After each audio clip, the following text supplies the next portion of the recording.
Good evening student. आज का हमारा लेक्चर है, टॉपिक हमारा चल रहा है रिप्रोडक्टिव सिस्टम, जो कि हमने कल इसके बारे में इंट्रोडक्शन देखा था। ब्रीफली इसके बारे में हमने इंट्रोडक्शन समझा था कि रिप्रोडक्टिव सिस्टम के अंदर कौन कौन सी हमारी ग्लैंड्स आती हैं, कौन कौन सी डक्ट्स आती हैं, राइट, कौन कौन सी हमारे हॉर्मोन्स वगैरह होती हैं, ये सारी चीज़ें हमने देखा था। जैसे कि हमने देखा था भाई हमारी सेमाइनल वेसिकल आती हैं, बास डिफरेंस आता है, इजैकुलेटरी डक्ट आती हैं, है ना, उसके प्रोस्टेट ग्लैंड आती है, कोपर्स ग्लैंड आती है। ये सारी चीज़ें हमने प्रीवियस लेक्चर में डिस्कस कर चुके हैं जनरल इंट्रोडक्शन के टॉपिक में। आज हम इसको डीपली हम इनको डिटेल में समझेंगे कि what is the scrotum, what is the testis and histology and function, right. तो आज के लेक्चर में इतनी चीज़ें हम कवर करने वाले हैं, तो आई होप आप लोगों को चीज़ें कल की समझ आई होंगी।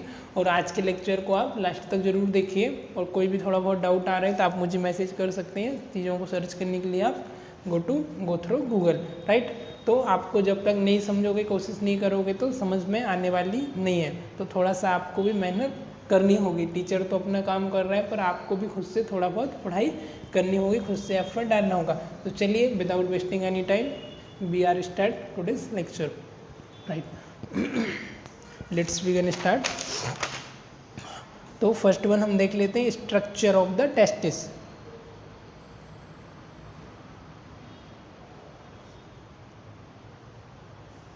सॉरी, स्क्रोटम का देख लेते हैं हम। स्क्रोटम क्या है?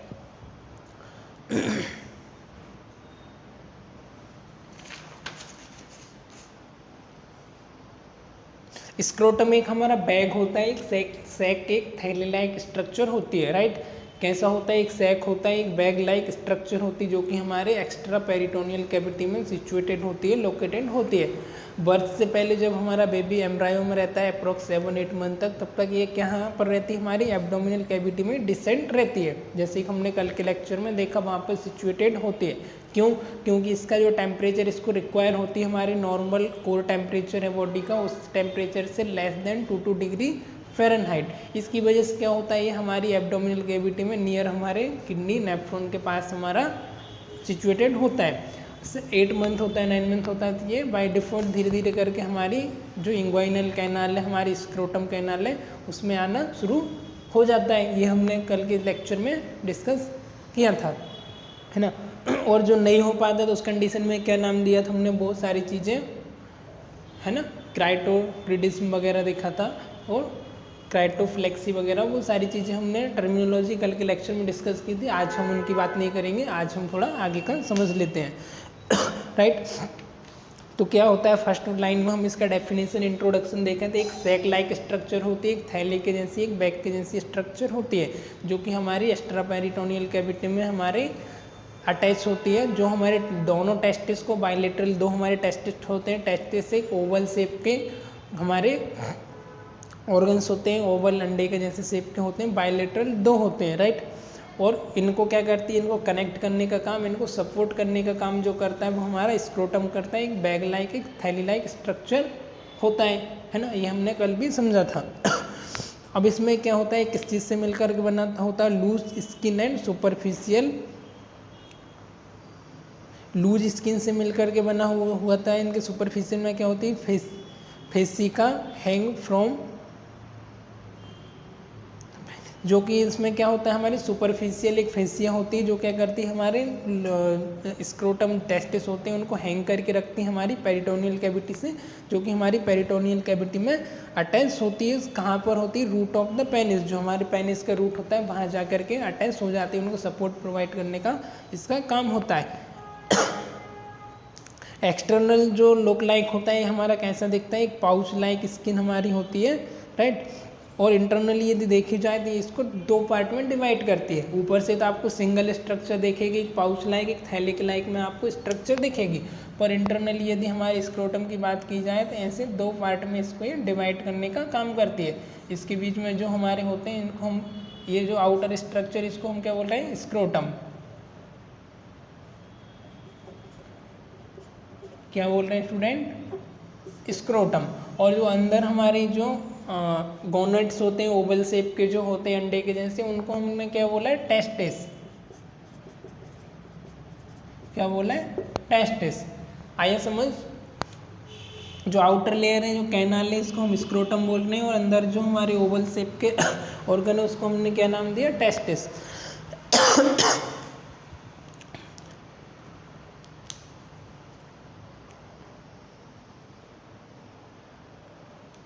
अब अंदर क्या होता है, इसमें सेप्टम होता है, इसको दो पार्ट में डिवाइड करने का काम करती है। सुपर जो कौन सी लेयर करती है हमारी, superficial fascia and muscles tissue. जो मसल्स टिश्यू होते हैं और सुपरफिशियल फेसिका होती है, जो क्या करती है, इनको दो पार्ट में डिवाइड करने का काम करती है। इसका काम ये होता है, राइट।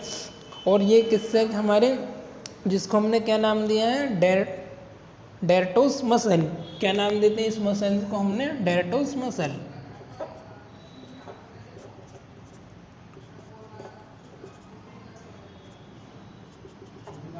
ये क्या करती है, हमारे टेस्टिस को हमारी दो पार्ट में, इसमें सेप्टम का काम करती है, इसको डिवाइड करने का काम करती है। जो मसल्स होती है इसको हमने क्या नाम दिया, डेर्टोस मसल्स। आई होप इतना समझ आया होगा। Let's move forward. Associated with the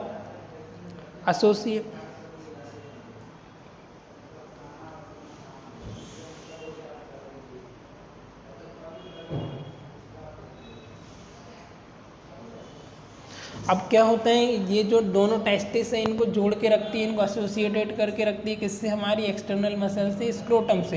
ये जो मसल्स होती हैं इनको अटैच करके रखने का, जोड़ के रखने का काम करती है। उस मसल को हम क्या बोलते हैं, क्रीमिस्टर मसल। कौन सी मसल बोलते हैं, क्रीमिस्टर मसल। ये मसल का क्या काम होता है स्टूडेंट, क्रीमिस्टर मसल का हमारे दोनों टेस्टिस है उनको अटैच करके रखने का, उनको ज्वाइंट करके रखने का काम होता है हमारी क्रीमिस्टर मसल्स का। ओके,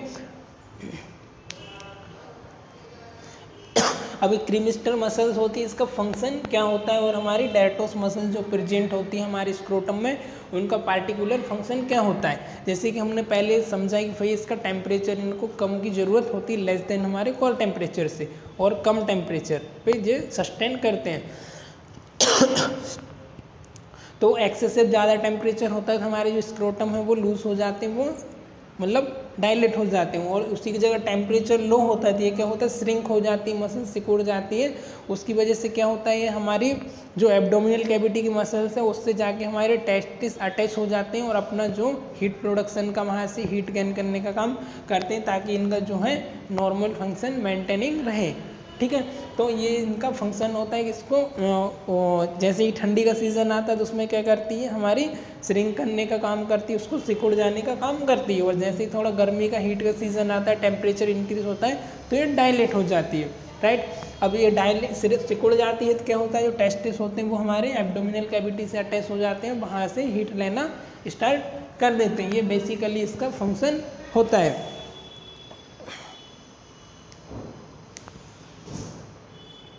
कॉन्ट्रैक्शन एंड रिलैक्सेशन करने का। इतना समझ आया आपको, ये हमारा जनरल इंट्रोडक्शन था किसका, स्क्रोटम का। ओके, अब हम देख लेते हैं। अभी इसके बाद कुछ कंडीशन ऐसी आती है कि हमारे स्क्रोटम मसल्स में इंजरी वगैरह होने से, एक्सटर्नल इंजरी होने की वजह से, एक हमने यहाँ पर फ्लूइड देखा था, जो हमारा बेसिकली फ्लूइड होता है, तो फ्लूइड के अमाउंट ज़्यादा बढ़ जाता है, ज़्यादा इंक्रीज हो जाता है, उस कंडीशन क्या बोलते हैं हम, हाइड्रोसिल्स। हाइड्रोसिल एक बार और बता देता हूँ, आपका जो स्क्रोटम है उसमें आपका वाटर का जो फ्लूइड है उसका अमाउंट इंक्रीज हो जाना और फिल हो जाना, इसका साइज बढ़ जाना, उस कंडीशन को हम बोलते हैं हाइड्रोसिल। क्या नाम दिया, हाइड्रोसिल,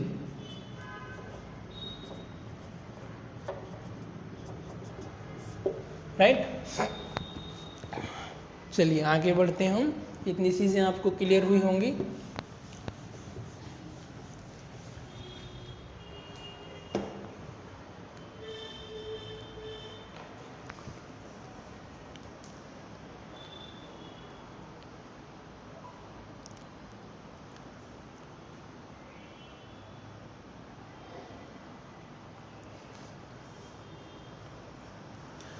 अब हम इसका फंक्शन समझ लेते हैं, बेसिकली इसका क्या फंक्शन होता है। फंक्शन हमारा हो गया है, राइट। अब हम इसका टेस्टिस के बारे में, इसका जनरल हम इसका एनाटॉमी स्ट्रक्चर देख लेते हैं। What is the size of हमारे टेस्टिस का साइज़ क्या होता है, उसका शेप क्या होता है, राइट, डायमीटर में क्या होते हैं और इनका फंक्शन क्या होता है, किस तरीके से ये हेल्प करते हैं हमारे सेक्सुअल इंटरकोर्स के ड्यूरिंग, हमारे फैगोसाइटोसिस हो गया, हमारा स्पर्मेटोजेनेसिस हो गया, स्पर्मेटोजोआ हो गया, वो सारी चीज़ें में कैसे मोटिलिटी जो हमारी होती है हमारे स्पर्म की, उसको कैसे ये परफॉर्म करते हैं, ये हम अगले आने वाले टाइम में डिस्कस करने वाले हैं। तो टेस्टिस और testicle paired of Oval gland, testis और ये टेस्टिकल बोल सकते हैं, इसमें अभी स्ट्रक्चर बताए थे, एक ओवल शेप का होता है, एक पेयर ग्लैंड होती है जिन नंबर ऑफ 2 प्रेजेंट होते हैं, और ये जो सेप्टम डिवाइड करता है इनको 2 सेप्टम में, राइट। इनका लेंथ की बात की जाए, लंबाई इनकी लेंथ क्या होती है,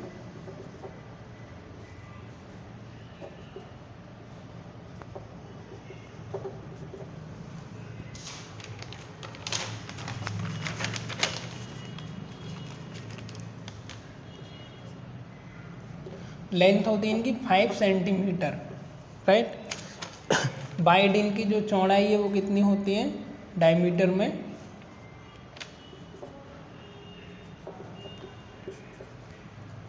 2.5 सेंटीमीटर। कितना होता है इनकी वाइड चौड़ाई होती है डायमीटर 2.5 सेंटीमीटर, लेंथ होती है 5 सेंटीमीटर, जस्ट इसके हाफ हो जाता है। वेट होता है इनका अप्रॉक्स,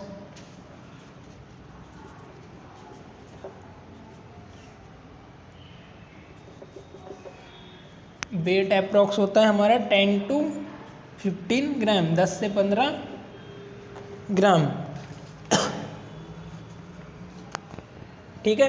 एक बार और रिपीट कर लेते हैं, लेंथ होती है इनकी 5 सेंटीमीटर लंबाई, वाइड इनकी चौड़ाई डायमीटर होता है 2.5, इसके जस्ट हाफ हो जाता है। वेट की यदि यहाँ पर बात की जाए तो लगभग इनका 10 से 15 ग्राम वजन होता है ईच का, नॉट एवरी, ईच का कितना होता है 10 से 15 ग्राम, तो दोनों मिलाकर के यदि 10-10 भी हुआ तो आपका 20 ग्राम, या 15 भी हुआ तो 30 ग्राम हो जाता है ना। इतना समझ आया। अब जो हमारा टेस्टिस है उसका स्ट्रक्चर क्या है इंटरनल, हम उसका स्ट्रक्चर देख लेते हैं। हमने कल के लेक्चर में भी समझा था, आज उसको थोड़ा सा हम डीप में समझने की कोशिश करेंगे।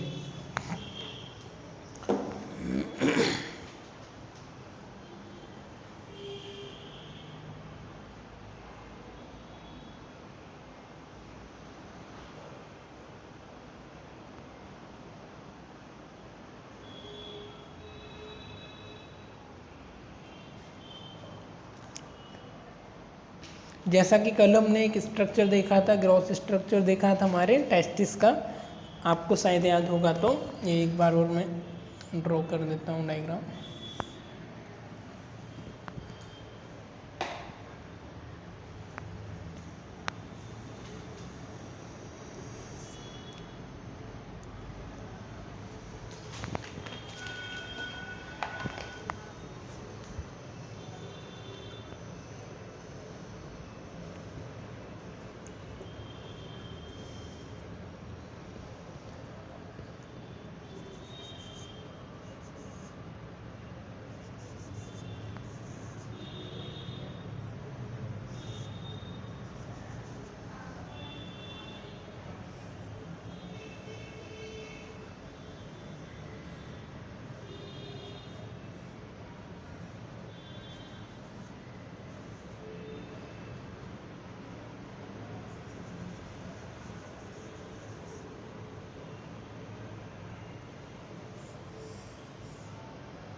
इस तरीके से हमारी एक टेस्टिस की ग्रॉस स्ट्रक्चर होती है, हमने इसमें इंटरनल स्ट्रक्चर माइक्रोस्कोपिक स्ट्रक्चर में देखा था।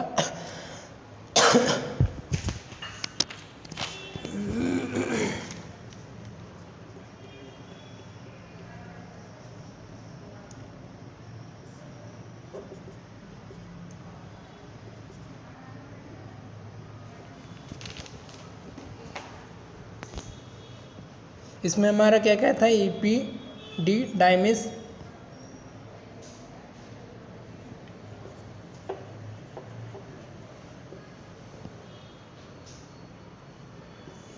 इधर हमारा रेटिटेस्टिस था,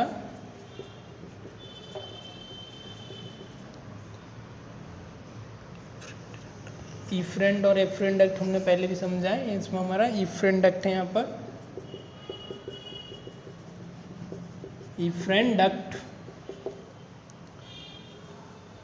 ट्यूनिका एल्बुजिनिया, राइट, लेयर होती है जो कि हमारी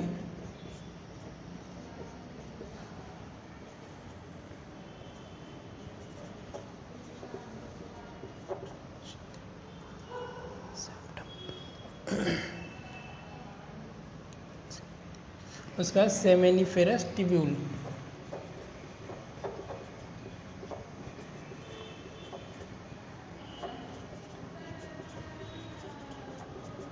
ये सारी चीज़ें हमने कल भी समझा था स्ट्रक्चर में, अभी हम इसको डीपली समझ लेते हैं क्या इसका हिस्टोलॉजी है।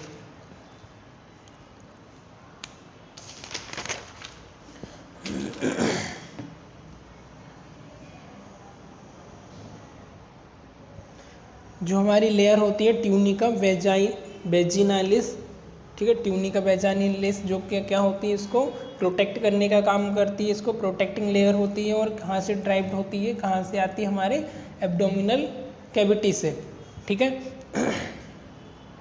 पार्शियली कवर द टेस्टिस, जो पार्शियली हमारे टेस्टिस को कवर करने का काम करती है, उसको प्रोटेक्ट करने का काम करती है। उसके बाद आता है हमारा सीरस फ्लूइड, ट्यूनिका वेजिनालिस, जो हमारा एक सीरस फ्लूइड होता है वो हमारी इंटरनल कैविटी में होता है, इंग्वाइनल कैनाल में होता है, और यदि हमको किसी प्रकार के एक्सटर्नल इंजरी लगती है तो उसमें टेस्टिस स्क्रोटम में कलेक्ट हो जाता है, जिसको हमने क्या नाम दिया था, हाइड्रोसिल।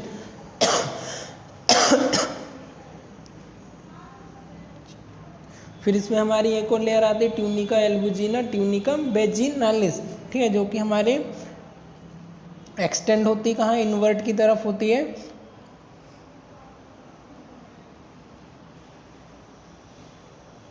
और जो कि हमारे मल्टीपल क्या करती है, हमारे डिवाइड करने का काम करती है, सेप्टम को इंटरस्टिशियल लेवल पर उसको एक सेप्टा फॉर्म करती है, जो क्या करती है, हमारी ट्यूनिका वेजिनालिस होती है वो एक सेप्टम फॉर्म करती है, एक सेप्टा फॉर्म करती है, जिसका काम होता है कि हमारे जो इंटरनल स्ट्रक्चर है हमारी, इनको डिवाइड करने का काम वो करती है, ठीक है, इसको डिवाइड करने का काम करती है, और अप्रोक्स 200 से 300 हमारे ईच जो है क्या बोलते हैं उनको, हमारे टेस्टिकुलर लोब्यूल, जो हमारे टेस्टिकुलर लोब्यूल है, इनको क्या करने का, डिवाइड करने का काम करती है। कौन सी लेयर, हमारी ट्यूनिका वेजिनालिस, और ईच हमारे इसमें देखा जाए तो हमारे कितने 200 से 300 हमारे लोब्यूल्स होते हैं, क्या बोलते हैं उनको हम, लोब्यूल, राइट, जो हमारे फंक्शन होते हैं नीचे के उनको क्या बोला जाता है, लोब्यूल, और ईच हमारे टेस्टिस के अंदर कितना 200 से 300 लोब्यूल हमको देखने को मिलते हैं।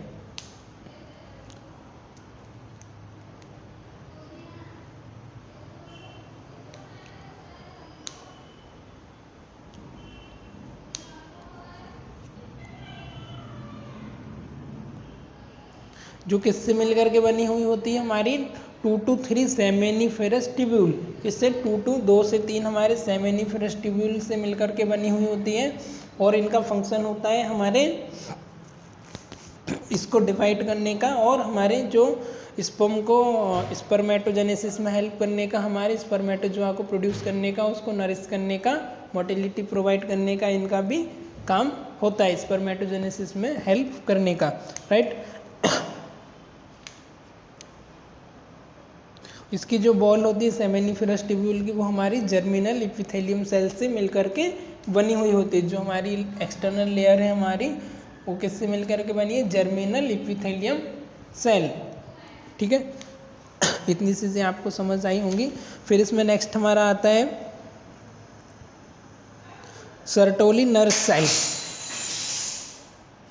कुछ हमारे सेल्स होते हैं, सर्टोली सेल्स होते हैं, जो भी हमने कल के स्ट्रक्चर में भी समझा था, जो भी हमारे स्पर्मेटोजेनेसिस में हेल्प करते हैं, है ना, स्पर्म वगैरह को प्रोड्यूस करने में, उनकी मोटिलिटी में, और उनको नरिश करने में हेल्प करते हैं। स्पर्मेटोजेनेसिस की जो प्रोसेस होती है उसमें भी हेल्प होती है।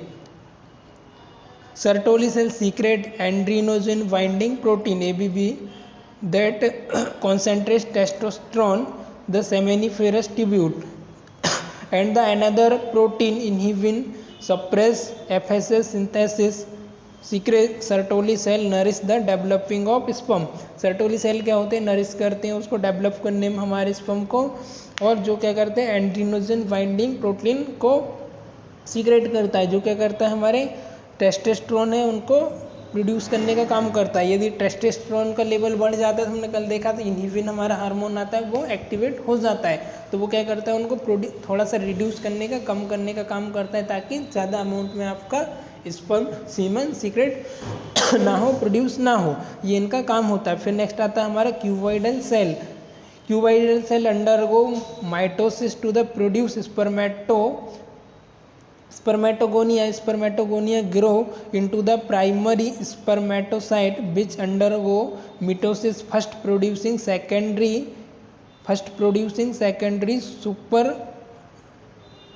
supermatocyte and spermatid. 4 haploid cell form each primary spermatocyte. The spermatid cover into स्पर्मेटोजर्म।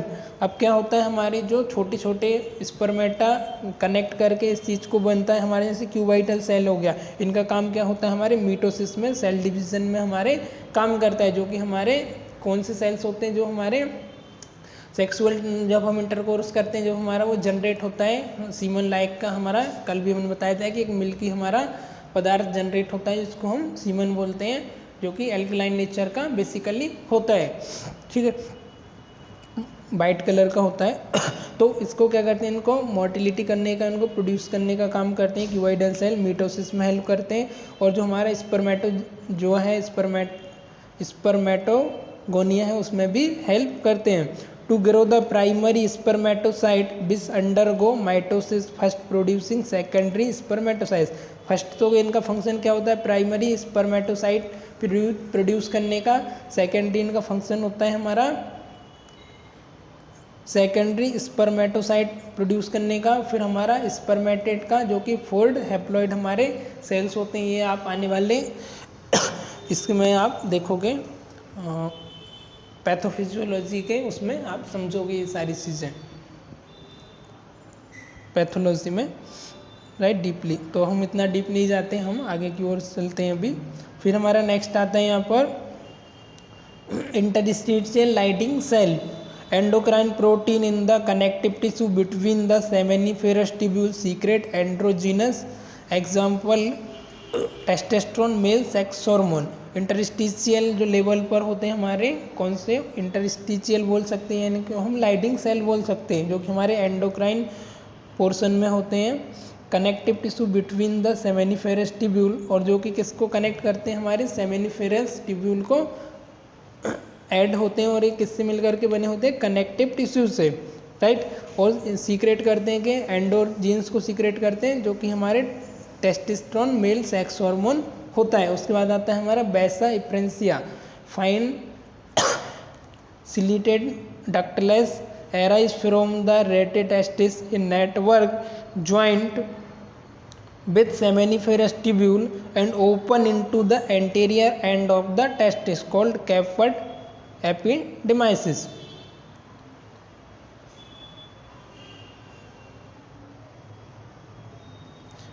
वैसा डिफरेंसिया क्या होती है, एक fine ductless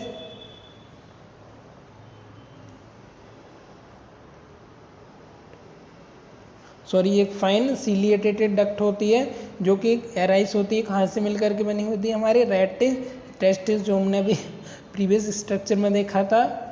network of joint with the seminiferous tubule, इनका एक नेटवर्क होता है जो जुड़ा होता है हमारे सेमिनिफेरस ट्यूब्यूल से। सबका एक नेटवर्क बना के क्या करते हैं, हमारे सेमिनिफेरस ट्यूब्यूल है उससे कनेक्टेड हो जाता है, उससे ज्वाइंट हो जाता है, ठीक है। और जो हमारा ऊपर का इसका पार्ट होता है उसको हमने क्या बोला था, कैपट एपिडेमाइसिस।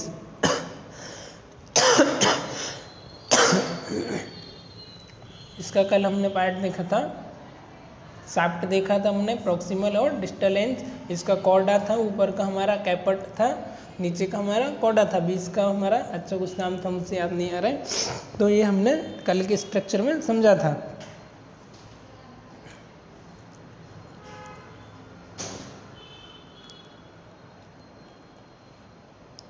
फिर what is the spermatogenesis. Spermatogenesis आता है हमारा germinal epithelium of seminiferous tubule consist largely of the cuboidal primary और प्राइमोर्डियल जर्म सेल।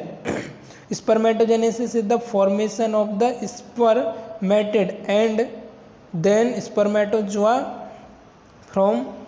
फर्स्ट में क्या होता है, हमारे जो जर्मिनल इपिथेलियल सेल होते हैं वो क्या करते हैं, हमारे seminiferous tubule consist largely of cuboidal, जो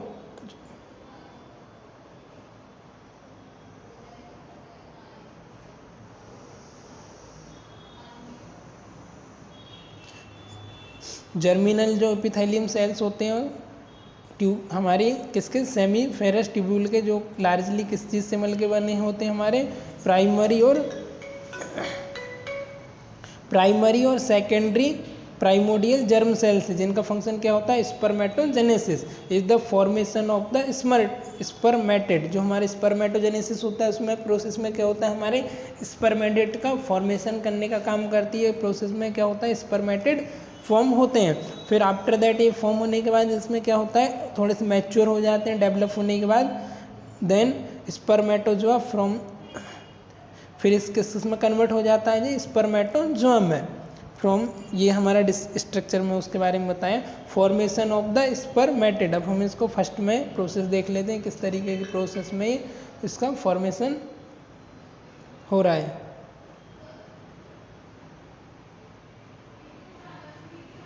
ठीक है, formation of the spermatid it include the following phases. इसका फेसेस आता है, फर्स्ट वन हमारा multiplication phase. It is sexually maturity the primordial germ cell divided mitosis mitotically several times to produce a large number of the spermatogonia. Spermatogonia are of two type A और type B.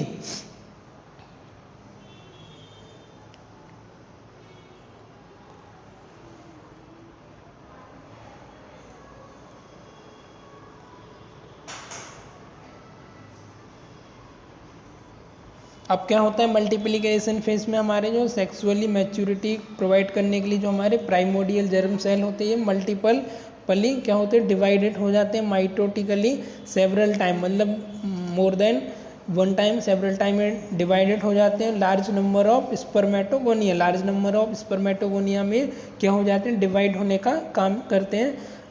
और of to type, अब spermatogonia का भी इन्होंने further to type में इसको divide किया, type A और टाइप बी। ठीक है, type A spermatogonia serve as stem cell which divide to form both A and B type.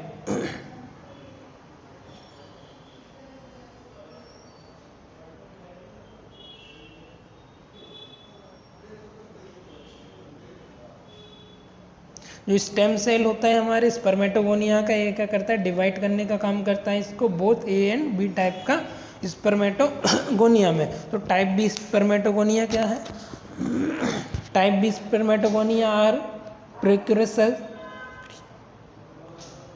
प्रीकुर्सर्स of sperm. Growth phase होता है जो कि हमारा फर्स्ट फेस आता है मल्टीप्लिकेशन का। जैसे ही हमारा इजेकुलेशन होता है, हमारा ओवेरिस में जाता है हमारा सीमन, उसके बाद फर्स्ट फेज जो आता है हमारा मल्टीप्लिकेशन का होता है, वो एक दूसरे से मल्टीप्लाई करते हैं, वहाँ पर ग्रोथ करते हैं। उसके बाद फिर हमारा सेकंड फेज आता है, वो हमारा मल्टीप्लिकेशन के बाद ग्रोथ करने का उनका फेज आता है। तो इस type of the B spermatogonium grow to a large primary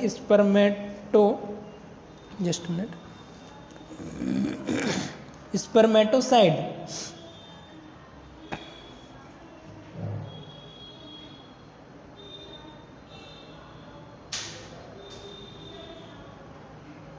जो बी टाइप का स्पर्मेटोगोनियम होता है वो क्या करता है, लार्ज नंबर में ग्रो करता है प्राइमरी जिसको हम प्राइमरी स्पर्मेटोसाइट बोलते हैं, by obtaining nourishing from the nourishing cell Sertoli cell. ये किससे नरिश होता है, किससे हमारा नरिशमेंट लेता है, ऑब्टेन करता है हमारे सर्टोली सेल से। फिर हमारा आता है मैचुरेशन फेज।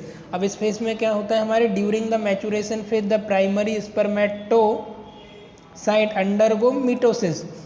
ये क्या करता है, मैचुरेशन फेज में थोड़ा सा मैच्योर होने का काम करता है और हमारे प्राइमरी स्पर्मेटोसाइट से किसमें, मीटोसिस में कन्वर्ट होने का काम करता है। Each forming 4 haploid spermatid in this successive double maturation division. इसमें फिर क्या होता है, नेक्स्ट हमारा हैप्लॉइड होता है, मतलब 1 से 2 सेल बनती है, 3 से 4 ऐसे करके सेल का हमारे मल्टीप्लिकेशन होता है, जिस प्रोसेस को हमने क्या बोलते हैं, फॉर्म को haploid spermatid.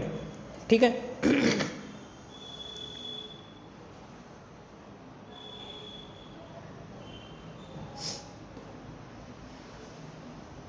In this successive double maturation division meiosis is divided primary spermatocyte into the haploid secondary spermatocyte। जो प्राइमरी स्पर्मेटोसाइट होता है इसको क्या करती है, मल्टीप्लिकेशन करके डिवाइड कर देती है इसको प्राइमरी से सेकेंडरी हैप्लो स्पर्मेटोसाइट में। Due to the separation of the duplication homogenous chromosome. अब जो क्रोमोसोम का इसमें क्या होता है, डुप्लीकेशन होता है, एक से दूसरा क्रोमोसोम फॉर्म होता है, दूसरा क्रोमोसोम बनता है, राइट।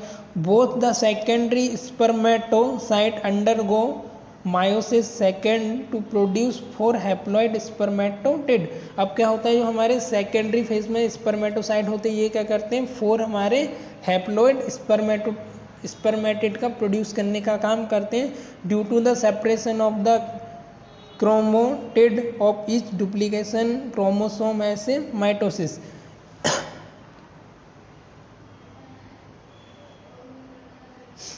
ठीक है,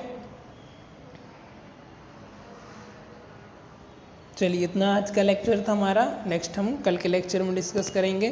थोड़ा सा आप इस चीज़ को समझोगे स्पर्मेटोजेनेसिस की प्रोसेस को तो वो समझ आएगी। थोड़ा सा डिफ़िकल्ट है पर इतना भी डिफ़िकल्ट नहीं है ना। तो कल और हम कोशिश करेंगे कि और इसको सिंपल वर्ड में समझाने की कि और इजी वे में आपको इस चीज़ें समझ आए। और फिर भी थोड़ा सा डाउट है तो आप गूगल करके सर्च करो स्पर्मेटोजेनेसिस, यूट्यूब पर आपको वीडियोस वगैरह मिल जाएगा, तो उसमें आपको प्रेजेंटेशन के द्वारा आप सारी चीज़ें समझ सकते हो किस तरीके से हमारा ये वर्क करती है, राइट।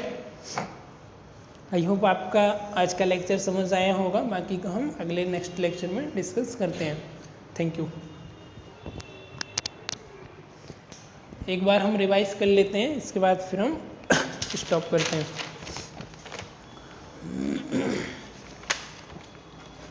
हमने इसका स्क्रोटम का स्ट्रक्चर देखा। फर्स्ट वन कैसा इसका स्ट्रक्चर होता है, एक सैक लाइक, एक पाउच लाइक स्ट्रक्चर होता है, एक थैले की जैसा स्ट्रक्चर होता है जो कि हमारे एब्डोमिनल कैविटी से बाहर होता है, जस्ट बिलो द हमारे root of the penis situated होता है। इसमें हमारी मसल्स होती हैं जिनको हमने डेल्टोस मसल्स वगैरह होती हैं, वो सारी चीज़ें हमने यहाँ पर अभी समझी थी। डेल्टोस मसल्स और क्रेमिस्टर मसल्स होती है ना। और एक कैनाल होती है जो इसमें सिचुएटेड होता है। इसका हमने शेप साइज वेट वगैरह देखा था। इसकी लेंथ हमने 5 सेंटीमीटर देखा था। इसकी वाइड हमने 2.5 सेंटीमीटर देखा था।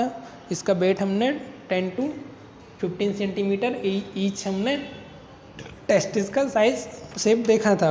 इनका फंक्शन देखा था कि जब हमारा विंटर का सीजन आता है, कोल्ड आता है तो श्रिंक करने का काम करती है, और टेम्परेचर इंक्रीज होता है, हीट का आता है तो इसको रिलैक्स करने का काम करती है। इसका हमने टेम्परेचर देखा था, इसको रिक्वायर होती है लेस देन 2 डिग्री हमारे कोर टेम्परेचर से।